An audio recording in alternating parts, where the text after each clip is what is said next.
നമസ്തേ. ഇന്ന്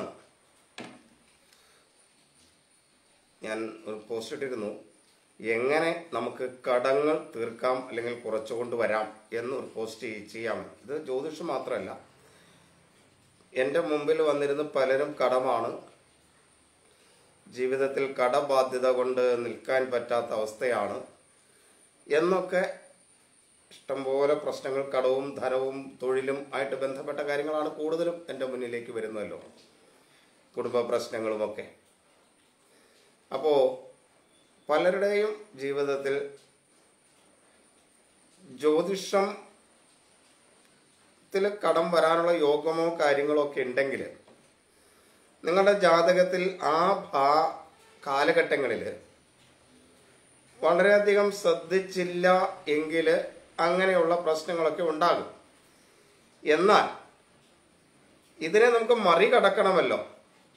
അതിന് പ്രാർത്ഥനകൾ മാത്രം പോരാ, ചില ഉറച്ച തീരുമാനങ്ങളും കൂടെ വേണം. ഇത് എൻ്റെ അനുഭവത്തിലൂടെ ഞാൻ പലരും പറഞ്ഞു മനസ്സിലാക്കി കൊടുത്തിട്ടുണ്ട്, പലർക്കും അത് അനുഭവത്തിലൂടെ പ്രാക്ടീസ് ചെയ്തിട്ടുള്ളവരുണ്ട്. അതൊക്കെ വെച്ചുകൊണ്ടാണ് ഞാൻ പറയുന്നത്. കടം എങ്ങനെ തീർക്കാം, അതാണിന്ന് ഞാൻ നിങ്ങളോട് പറയാൻ ഉദ്ദേശിക്കുന്നത്. ഇത് പിന്തുടർന്നാൽ ഈ സബ്ജക്റ്റ് നല്ലതാണെന്ന് നിങ്ങൾക്ക് തോന്നുന്നുവെങ്കിൽ നിങ്ങളിത് ഷെയർ ചെയ്യണം, നിങ്ങളുടെ അഭിപ്രായങ്ങൾ രേഖപ്പെടുത്തണം, ലൈക്കും ചെയ്യണം. ഒരു കാര്യം നമ്മൾ ആദ്യം മനസ്സിലാക്കേണ്ടത്, ആരുടെയും കടവും അല്ലെങ്കിൽ ആരുടെയും പാപവും ഒരു ഈശ്വരന്മാരും ഏറ്റെടുക്കില്ല എന്നുള്ളതാണ്. നമ്മളതറിയണം. ഹിന്ദു വിശ്വാസം അനുസരിച്ച് നമ്മളുടെ ബാധ്യതകളൊന്നും ഒരു ഈശ്വരന്മാരും ഏറ്റെടുക്കില്ല. നമ്മളുടെ ബാധ്യതകൾ നമ്മളുടെ ഈ ജന്മത്തിലെ ബാധ്യതകളാണെങ്കിലും പൂർവ ജന്മത്തിലെ ബാധ്യതകൾ, ജന്മാന്തരമായി ഉണ്ടായിട്ടുള്ള പ്രാരാബ്ധ ബാധ്യതകളാണെങ്കിലും അത് നമ്മൾ തന്നെ ഏറ്റെടുത്ത് അതിന് പരിഹാരം ചെയ്യണം. അപ്പോൾ നമ്മളുടെ കടങ്ങൾ തീർക്കാൻ വഴിപാടുകൾ ചെയ്തുകൊണ്ട് ക്ഷേത്രങ്ങളിലൂടെ ഓടി നടന്ന് അതിനും കടം മേടിക്കാം. ചെയ്തിട്ട് കാര്യമില്ല. വഴിപാടുകൾ ചെയ്യേണ്ടടുത്ത് ചെയ്യണം. നമ്മുടെ സമയദോഷമുള്ളപ്പോൾ, നമുക്ക് ദുരിതങ്ങളുള്ളപ്പോൾ വഴിപാടുകൾ ചെയ്യേണ്ടത് ചെയ്യണം. പക്ഷേ കടം വാങ്ങി ചിലപ്പോൾ ചില അത്യാവശ്യ വഴിപാടുകൾക്ക് ചിലപ്പോൾ അങ്ങനെയും വേണ്ടി വരും. അത് അപൂർവം മാത്രമാണ്. അല്ലാണ്ട് ആവശ്യമില്ലാതെ കടം വാങ്ങി ഒന്നുമല്ല വഴിപാടുകൾ ചെയ്യേണ്ടത്. വഴിപാടുകൾ കടമാണ് മൊത്തം. വഴിപാടുകൾ ചെയ്യാനും കൂടെ കടം മേടിച്ച് കടത്തിന്റെ മുകളിൽ വീണ്ടും കടം കൂട്ടണോ? വേണ്ട. പലപ്പോഴും നമ്മൾ മനസ്സിലാക്കേണ്ടത്, ഇത് കലിയുഗമാണ്. കലിയുഗത്തിൽ മറ്റെന്തിനേക്കാൾ കൂടുതൽ പ്രാധാന്യം പ്രാർത്ഥനകൾക്കുണ്ട്, സ്വയം ചെയ്യുന്ന നാമജപങ്ങൾക്കുണ്ട്. അപ്പൊ അതൊക്കെ ചെയ്തിട്ട് ഇത് മുന്നോട്ട് കൊണ്ടുപോകാൻ ശ്രമിക്കണം. പ്രധാനമായിട്ടും കടം തീർക്കണം എന്ന് ആദ്യം ഒരു തീരുമാനമുണ്ടാകണം. അത് ഒരു വ്യക്തിപരമായ കടങ്ങളാണെങ്കിൽ ആദ്യം ആ വ്യക്തി അത് തീരുമാനിക്കണം. കുടുംബവുമായി ബന്ധപ്പെട്ട കാര്യങ്ങളാണെങ്കിൽ എന്ന് പറഞ്ഞാൽ, ഇപ്പോൾ കല്യാണമൊന്നും കഴിക്കാത്തൊരു വ്യക്തിയാണ്, കുടുംബത്തിൽ വലിയ ബാധ്യതയൊന്നും ഇല്ലാത്ത ഒരാളാണ്, അവൻ കുറേ അധികം കടങ്ങൾ അവന്റെ പ്രശ്നം കൊണ്ട് ഉണ്ടാക്കിയെങ്കിൽ, അങ്ങനെയുള്ള ഇഷ്ടംപോലെ കേസുകൾ എനിക്കറിയാം, ഉണ്ടാക്കിയെങ്കിൽ ആദ്യം അത് തീർക്കണമെന്ന് അവൻ തീരുമാനിക്കണം. ചിലപ്പോൾ അങ്ങനെയല്ല, ചിലപ്പോൾ ഭാര്യ, മക്കള്, അങ്ങനെയൊക്കെ ഉണ്ട്. അവരുടെയൊക്കെ ചില സാങ്കേതിക പ്രശ്നങ്ങൾ കൊണ്ട്, ചില അസുഖങ്ങൾ കൊണ്ട്, അല്ലെങ്കിൽ മറ്റു പ്രശ്നങ്ങൾ കൊണ്ടൊക്കെ ചിലപ്പോൾ വായ്പ വാങ്ങുകയും കടമുണ്ടാകുകയും ചെയ്തിട്ടുണ്ടാവും. അങ്ങനെയുണ്ടെങ്കിൽ ആ കുടുംബത്തിലുള്ളവരും കൂടെ ആ ഗ്രഹനാഥനോട് സഹകരിക്കണം, കടം തീർക്കണം എന്ന കാര്യത്തിൽ. അപ്പൊ ആദ്യം ഉണ്ടാകേണ്ട ഒരു കാര്യം മനസ്സാണ്. എനിക്ക് എൻ്റെ കടം തീർക്കണം. അല്പം പ്രയാസപ്പെട്ടാണെങ്കിലും ബുദ്ധിമുട്ടിയിട്ടാണെങ്കിലും എൻ്റെ കടം തീർക്കണം എന്ന തീരുമാനം ആദ്യം ഉണ്ടാകണം. അങ്ങനെ തീരുമാനമെടുക്കുമ്പോൾ അതിൻ്റെ കൂടെ ആ കുടുംബാംഗങ്ങൾ കൂടെ സഹകരിക്കണം. ഇല്ലെങ്കിൽ കടം തീരില്ല. ഗ്രഹനാഥൻ മാത്രം ഒരു തീരുമാനം എടുത്തു, ഞാൻ കടം തീർക്കാം. പക്ഷെ കുടുംബാംഗങ്ങൾ, മറ്റുള്ളവർ അമിതമായ ചിലവുകൾ ആവശ്യപ്പെട്ടുകൊണ്ടിരുന്നാൽ ഈ കുടുംബനാഥൻ ഒരിക്കലും കടം തീർക്കാൻ കഴിയില്ല. കാരണം ഇവിടെ ചിലവ് തീരണ്ടേ. അപ്പൊ അത് ശ്രദ്ധിക്കണം. അപ്പോൾ ഒരു മനസ്സുണ്ടാകുകയും അത് തീർക്കണമെന്ന ആഗ്രഹം ഉറപ്പിക്കുകയും ചെയ്യുക എന്നതാണ് ഒന്നാമത്തെ കാര്യം. ഈ കാര്യത്തിൽ വിജയിച്ചാൽ, തീരുമാനമെടുക്കാൻ വിജയിച്ചാൽ, പിന്നത്തെ കാര്യങ്ങൾ താനെ മുന്നോട്ട് പോകും. അപ്പോൾ കടം തീർക്കാൻ തീരുമാനിച്ചു എന്ന് തീരുമാനിക്കുക. അതിനൊരു കാലാവധി കണ്ടെത്തുക. നമുക്ക് ഒരു 3 വർഷം പെട്ടെന്നൊന്നും കടം തീർക്കാൻ കഴിയില്ല. ഒരു സുപ്രഭാതത്തിൽ ഒരു വഴിപാട് കഴിച്ചാൽ ഭഗവാൻ പണമൊന്നും കൊണ്ടു തരില്ല. അതൊക്കെ അപൂർവം. ലോട്ടറി അടിച്ചാലൊക്കെ അത് അപൂർവമാണ്, അല്ലാണ്ടൊന്നും കിട്ടില്ല. അപ്പോൾ കടം തീർക്കാമെന്ന് തീരുമാനിച്ചാൽ അതിനൊരു കാലാവധി മനസ്സിൽ കാണണം. 1 വർഷത്തിനുള്ളിൽ ഞാൻ കടം തീർക്കും, അതല്ലെങ്കിൽ 2 വർഷത്തിനുള്ളിൽ കടം തീർക്കും, 3 വർഷത്തിനുള്ളിൽ കടം തീർക്കും. ഇങ്ങനെ ഒരു കാലാവധി കാണുമ്പോൾ ഇതിനെ ഒരു മാസം എത്ര രൂപ അടയ്ക്കാം, അതല്ലെങ്കിൽ ഒരു ദിവസം നമുക്ക് എത്ര രൂപ അടയ്ക്കാം, അല്ലെങ്കിൽ ഒരാഴ്ചയിൽ എത്ര രൂപ അടയ്ക്കാം എന്ന ഒരു തീരുമാനത്തിൽ ആദ്യം എത്തണം. ആ തുക എടുത്ത് മാറ്റി വച്ചതിന് ശേഷമേ ബാക്കി ചെലവാക്കൂ എന്ന് തീരുമാനിക്കണം. എത്ര ചെറിയ തുകയാണെങ്കിലും അതാണ്, നമുക്ക് അടയ്ക്കാൻ കഴിയുന്ന തുകകളെ കാലാവധി നീട്ടി ചെറുതാക്കിയിട്ട് നമ്മുടെ കുടുംബത്തില് അതിന് മാറ്റി വച്ചതിന് ശേഷം മാത്രമേ ചെലവാക്കാവൂ എന്ന് തീരുമാനിക്കണം. അങ്ങനെ തീരുമാനിച്ച് ആ തുക മാറ്റി വയ്ക്കാൻ കുടുംബാംഗങ്ങളും കൂടെ സഹകരിക്കണം. പിന്നെ അനാവശ്യമായ ചിലവുകൾ കണ്ടെത്തണം. അതൊക്കെ ഒരു പേപ്പർ എടുത്ത് കുറിച്ചു വയ്ക്കണം.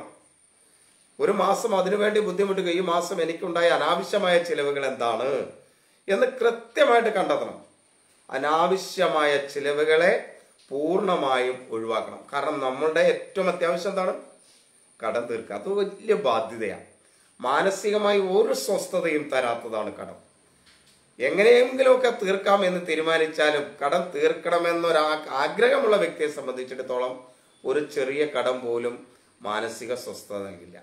അല്ലെങ്കിൽ പിന്നെ കടമൊക്കെ അങ്ങനെ കിടക്കും. ഇതൊന്നും തീർക്കേണ്ട കാര്യമൊന്നുമില്ല, കാശുണ്ടായിട്ടല്ലേ തന്നത് എന്ന് ചിന്തിക്കുന്ന ആളുകളെ സംബന്ധിച്ചിടത്തോളം ഇത് ബാധകമല്ല. അങ്ങനെയുള്ളവരെ കുറിച്ചല്ല ഞാൻ പറയുന്നത്. കടം തീർക്കണം എന്ന് ആഗ്രഹിക്കുന്നവരെ കുറിച്ചാണ് ഞാൻ പറയുന്നത്. അവന്റെ കയ്യിൽ കാശുണ്ടായിട്ടല്ലേ എനിക്ക് കടം തന്നത്, അതുകൊണ്ട് തിരിച്ചു കൊടുക്കണ്ട എന്ന് പറയുന്ന ഒരു സമൂഹം ഉണ്ട്. അങ്ങനെയുള്ളവർക്കല്ല ഞാനിത് പറയുന്നത് എന്നുകൂടെ ഓർക്കുക. അപ്പോൾ അങ്ങനെ ഒരു കാലാവധി തീരുമാനിച്ചതിന് ശേഷം അനാവശ്യമായ ചിലവുകൾ എന്താണെന്ന് കൃത്യമായി നമ്മൾ എഴുതി വെക്കുക. ഇപ്പോൾ ചിലപ്പോൾ ആഴ്ചയിൽ ഒരു ദിവസമൊക്കെ പുറത്തു പോയി കുടുംബാംഗങ്ങൾ ഒന്നിച്ചു പോയിരുന്ന് ഭക്ഷണം കഴിക്കുന്നുണ്ടാവും ഹോട്ടലിൽ നിന്ന്. അത് വേണ്ടതല്ലേ? വേണ്ടതാണ്. പക്ഷെ അത് ആഴ്ചയിൽ എല്ലാ ദിവസവും പോകുന്നവരാണെങ്കിൽ മാസത്തിൽ ഒരു പ്രാവശ്യമാക്കുക. എല്ലാ മാസവും പോകുന്നവരാണെങ്കിൽ അത് 2 മാസത്തേക്കോ അല്ലെങ്കിൽ 3 മാസത്തേക്കോ ആക്കി മാറ്റുക. ഇതൊക്കെ അനാവശ്യമായ ചിലവ്. അതിനേക്കാൾ കൂടുതൽ നമുക്ക് കടം കൊടുത്ത് സ്വസ്ഥമാകുക എന്നുള്ളതാണ് പ്രാധാന്യം എന്ന് മനസ്സിലാക്കുക.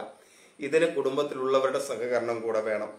പിന്നെ മദ്യം പോലുള്ള ലഹരി പദാർത്ഥങ്ങൾ, മദ്യമൊക്കെ ഉപയോഗിക്കുന്നവർക്ക് എത്രയോ തുകയാണ്. ഏറ്റവും മദ്യം കഴിക്കുന്നവരുടെ കുടുംബത്തിലാണ് കടം കൂടുതലും വരുന്നത്. എൻ്റെ ഒരു പേഴ്സണലായിട്ടുള്ള അനുഭവം കൊണ്ടാണ് ഞാൻ പറയുന്നത്. എൻ്റെ അടുത്ത് വരുന്ന ആളുകളുടെ ഇതുകൊണ്ടാണ് പറയുന്നത്. എൻ്റെ അടുത്ത് വരുന്ന ആളുകൾ ഭൂരിഭാഗവും മദ്യം കഴിക്കാതെ ഒക്കെ വന്നിട്ട് വളരെ ചെറിയൊരു ശതമാനമേ ഉള്ളൂ.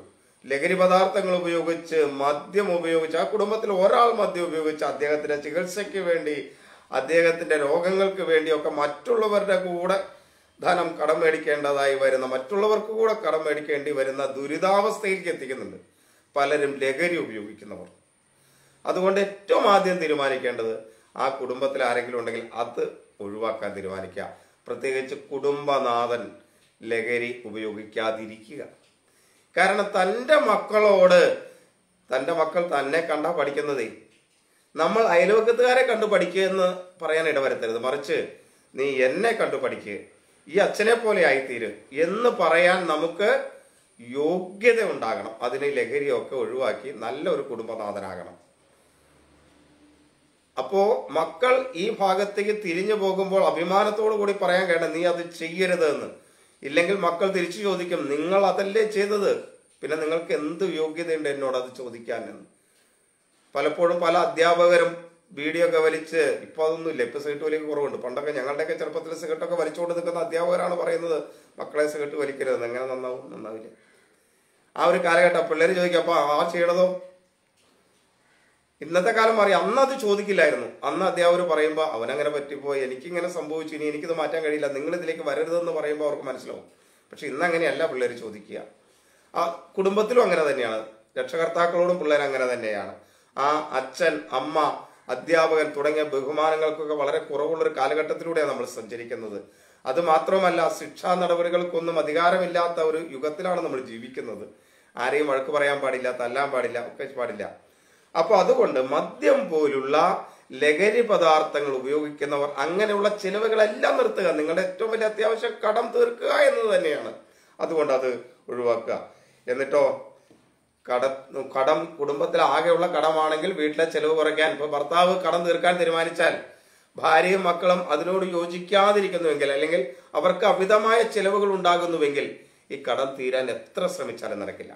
അല്ലെങ്കിൽ ഭാര്യ കടം തീർക്കാൻ ശ്രമിച്ചാൽ ഭർത്താവ് മറ്റുള്ളവരും അതിന് വിരുദ്ധമായി പ്രവർത്തിക്കുന്നുവെങ്കിൽ ഒരിക്കലും ആ കടം തീരാൻ പറ്റില്ല. അതിങ്ങനെ വളർന്നുകൊണ്ടേയിരിക്കും. അതുകൊണ്ട് കുടുംബത്തിൽ ആദ്യം ഒരു തീരുമാനമുണ്ടാകണം, സഹകരിക്കണം. മനസ്സമാധാനം കുടുംബത്തിൽ, കടം തീർന്നാൽ തന്നെ മനസ്സമാധാനം കുടുംബത്തിൽ കിട്ടും. ഇനി മറ്റൊരു കാര്യം, ആഭരണങ്ങൾ പോലുള്ള വസ്തുക്കൾ പലരും വീട്ടിലുണ്ടാവും. ഇത് വിൽക്കാൻ മടിച്ചിട്ട് അല്ലെങ്കിൽ മറ്റെന്തെങ്കിലും ചെയ്യാൻ മടിച്ചിട്ട് ഇതിങ്ങനെ സൂക്ഷിച്ചു വെച്ച് കടം പെരുകി വരും. അവസാനം ഇത് വിറ്റാലും കടം തീർക്കാൻ കഴിയാത്ത അവസ്ഥയിലേക്ക് കടത്തെ മാറും. അങ്ങനെ ഉണ്ടെങ്കിൽ, അങ്ങനെ വരുന്ന സാഹചര്യമാണെങ്കിൽ ഈ സാധനം നമ്മുടെ കയ്യിൽ ഇരുന്നിട്ട് കാര്യമില്ല. അത് വിറ്റിട്ടാണെങ്കിലും ആ കടം തീർക്കുക. കടം തീർന്നു കഴിഞ്ഞിട്ട് പിന്നെ കുറേശ്ശെ ആഭരണങ്ങളെ വാങ്ങുക. ഇനി കടം തീർന്നല്ലോ, എന്നാൽ ഇനി പ്രശ്നമില്ല, ആർഭാടമായിട്ട് നടക്കാം എന്ന് വിചാരിക്കുകയല്ല.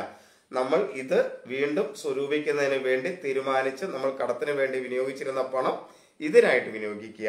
അങ്ങനെ വേണമെങ്കിൽ അങ്ങനെ ചെയ്യാം. അതൊക്കെ ഓരോരുത്തരുടെയും വ്യക്തിപരമായ ആവശ്യമാണ്. നിങ്ങൾ എങ്ങനെ കടം തീർക്കാമെന്ന് നിങ്ങളാ തീരുമാനിക്കേണ്ടത്. ഉറച്ച തീരുമാനങ്ങൾ എടുക്കുകയും അല്പം പ്രയാസപ്പെടുവാനുള്ള മനസ്സ് എല്ലാവർക്കും ഉണ്ടാകുകയും ചെയ്താൽ ഒരു കുടുംബത്തിന്റെ കടം തീർക്കാൻ 2, 3, 4 വർഷം കാത്തിരുന്നാൽ മതി. അതിൽ കൂടുതൽ വേണ്ടി വരില്ല. ഇല്ലെങ്കിൽ ഒരു ജീവിതം മുഴുവൻ കാത്തിരുന്നാലും കടത്തിൽ നിന്ന് മോചനം നേടാൻ പറ്റി എന്ന് വരില്ല. ഇങ്ങനെ നിങ്ങൾ ചെയ്തതിന് ശേഷം ഈശ്വരനോട് പ്രാർത്ഥിച്ചു മുന്നോട്ട് പോയാൽ ഈശ്വരനും നിങ്ങളുടെ കൂടെ ഉണ്ടാവും. നിങ്ങളുടെ വഴിയിലെ തടസ്സങ്ങളെ മാറ്റി തന്ന്, നിങ്ങൾക്ക് വരുമാനങ്ങൾ വർദ്ധിപ്പിച്ചു തന്ന്, നിങ്ങളുടെ പ്രയാസങ്ങളെ മാറ്റാൻ, വരുമാനമില്ലാതിരിക്കുന്ന നിങ്ങൾക്ക് എവിടെയെങ്കിലും തൊഴിലും മറ്റു കാര്യങ്ങളും ഒക്കെ തന്ന് വരുമാനം ഉണ്ടാക്കി തരാൻ നിങ്ങളുടെ കൂടെ ഈശ്വരനും ഉണ്ടാകും. അതല്ലാണ്ട് ലോട്ടറി എടുത്തുകൊണ്ട് നടന്നതുകൊണ്ടോ അല്ലെങ്കിൽ ദിവസവും രാവിലെ ക്ഷേത്രത്തിൽ പോയി തൊഴുത് എൻ്റെ കടം മാറ്റി തരണമെന്ന് പറയുകയും വൈകുന്നേരം കിട്ടുന്ന പൈസ മുഴുവൻ ലഹരി പദാർത്ഥങ്ങൾ ഉപയോഗിക്കുന്നതിന് വേണ്ടി ഉപയോഗിക്കുകയും ചെയ്തിട്ട് കയ്യും വീശി വീട്ടിലേക്ക് വരുന്ന ഒരു കുടുംബനാഥനാണെങ്കിൽ ആ കുടുംബത്തിലെ കടം തീരില്ല. ഇത് എൻ്റെ മുന്നിൽ വരുന്ന അനുഭവത്തിൽ നിന്ന് ഞാൻ പറയുന്നതാണ്. എൻ്റെ അടുത്ത് വരുന്ന കൂടുതൽ കുടുംബങ്ങളും ലഹരി കൊണ്ട് കടത്തിൽ വന്നവരാണ്. മദ്യം പോലുള്ള വസ്തുക്കൾ ഉപയോഗിച്ച് കടത്തിൽ വന്നവരാണ്. ആരോഗ്യ പ്രശ്നങ്ങളോ മറ്റോ കൊണ്ട് കടത്തിൽ വന്നവർ വളരെ കുറവേ ഉള്ളൂ. അങ്ങനെയുള്ളവരുണ്ട്. അത് പ്രാരാബ്ധ കർമ്മം കൊണ്ട് വരുന്നതാണ്, ഭഗവാൻ നമുക്ക് തന്നിട്ടുള്ളതാണ്, അത് സമ്മതിക്കാം. പക്ഷെ അങ്ങനെയുള്ളവരെ സഹായിക്കുകയും ചെയ്യാം നമുക്ക്. പക്ഷെ ഈ മദ്യമൊക്കെ ഉപയോഗിച്ച് കുടുംബം നശിപ്പിച്ചിട്ട് അവരെ സഹായിക്കുന്നത് എങ്ങനെയാണ്? അവരുടെ മക്കളെ നോക്കാൻ മദ്യം കുടിച്ച് അച്ഛൻ ഒരു വഴിക്ക് നടക്കുക, അവന്റെ അച്ഛനെ മക്കളെ നാട്ടുകാരെ നോക്കണം എന്ന അവസ്ഥയിലേക്ക് നാട്ടുകാരുണ്ടോ? ഇല്ല. അങ്ങനെ നോക്കേണ്ട ഒരു ബാധ്യതയും നാട്ടുകാർക്കില്ല. കാരണം ഈ കുട്ടിയുടെ ഉത്തരവാദിത്വം ആ അച്ഛനുള്ളതാണ്. ഇനി അച്ഛൻ കുടിച്ച് മദ്യം ലഹരിയൊക്കെ പഠിച്ചു നടക്കുന്നതിന് ഈ കൊച്ചെന്ത് പിഴച്ചു എന്ന് ചോദിക്കുന്ന ഒരു വിഭാഗം ആളുകൾ നമ്മുടെ ഇടയ്ക്കുണ്ട്. അത് ഒരു കാര്യത്തിൽ ശരിയാണ്. പക്ഷേ ഈ ദുരിതം അനുഭവിക്കാൻ കൊച്ചു ബാധ്യസ്ഥനായതുകൊണ്ടാണ് കുട്ടി ആ അച്ഛൻ്റെ മകനായിട്ട് ജനിച്ചത് എന്ന് വിചാരിക്കുകയും മാർഗമുള്ളൂ. ആ സമയത്ത് ഒരു അസുഖമായിട്ട് വന്നു, ആ കുടുംബ ദുരിതമായി, നമുക്കൊക്കെ സഹായിക്കാം. അല്ലാണ്ട് ഇങ്ങനെ കിടക്കുന്ന കുടുംബത്തെ സഹായിക്കേണ്ടതായ ആവശ്യകത ഇല്ല എന്ന ഒരു പേഴ്സണൽ അഭിപ്രായക്കാരനാണ് ഞാൻ. അതെന്റെ പേഴ്സണൽ അഭിപ്രായമാണ്. അപ്പൊ ഇങ്ങനെ നമ്മൾ ഉറച്ച ഒരു തീരുമാനമെടുക്കുകയും നാമജപത്തോടെ മുന്നോട്ട് പോകുകയും ചെയ്താല്, ദിവസവും നാമം ജപിക്കുക. ഈശ്വരനെ രാവിലെയും വൈകിട്ടും ഒരു കുറച്ച് സമയം ഇരുന്ന് ഒരു വിളക്കിന്റെ മുമ്പിൽ നാമം ജപിക്കുക. ഭഗവാനെ, ഇന്ന് എനിക്ക് മറ്റു പ്രശ്നങ്ങളൊന്നും ഉണ്ടാകരുതേ എന്ന് പ്രാർത്ഥിച്ചുകൊണ്ട് നാമം ജപിക്കുക. വൈകിട്ട് ഭഗവാനോട് പ്രാർത്ഥിക്കുക, ഭഗവാനെ, ഇന്ന് നീ എന്നെ അനുഗ്രഹിച്ചിരിക്കുന്നു, ഇതേപോലെ ദിവസവും അനുഗ്രഹിക്കണേ, നിന്റെ അനുഗ്രഹത്തിന് നന്ദി എന്ന് പറഞ്ഞ് ഭഗവാന്റെ നാമം ജപിക്കുക. കൂടുതലൊന്നും ആവശ്യപ്പെടണ്ട, ഭഗവാൻ നമുക്ക് തരും. നമ്മൾ ഉറച്ച തീരുമാനങ്ങൾ എടുത്താൽ അതിൻ്റെ കൂടെ ഭഗവാൻ നിൽക്കും. ഉറച്ച തീരുമാനങ്ങൾ എടുക്കാൻ കഴിഞ്ഞില്ലെങ്കിൽ ഭഗവാന്റെ അനുഗ്രഹം ഉണ്ടാവില്ല. ഞാൻ ആദ്യം പറഞ്ഞ വാക്ക് അവസാനം ഒന്നും കൂടെ ആവർത്തിക്കുകയാണ്. ആരുടെയും കടങ്ങളെയോ പാപങ്ങളെയോ ഭഗവാൻ ഏറ്റെടുക്കില്ല. നമ്മൾ കർമ്മം ചെയ്യുക, നമ്മൾ ഒരു തീരുമാനമെടുത്ത് മുന്നോട്ട് പോകുക. അങ്ങനെ കർമ്മം ചെയ്താൽ അതിൻ്റെ ഫലമുണ്ടാകും.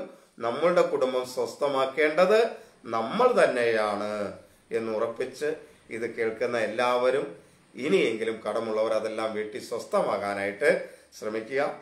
അങ്ങനെ ശ്രമിച്ചാൽ ഈശ്വരൻ അനുഗ്രഹിക്കും. ഈശ്വരൻ അനുഗ്രഹിക്കട്ടെ എന്ന് പ്രാർത്ഥിച്ചുകൊണ്ട് എല്ലാവർക്കും നമസ്തേ.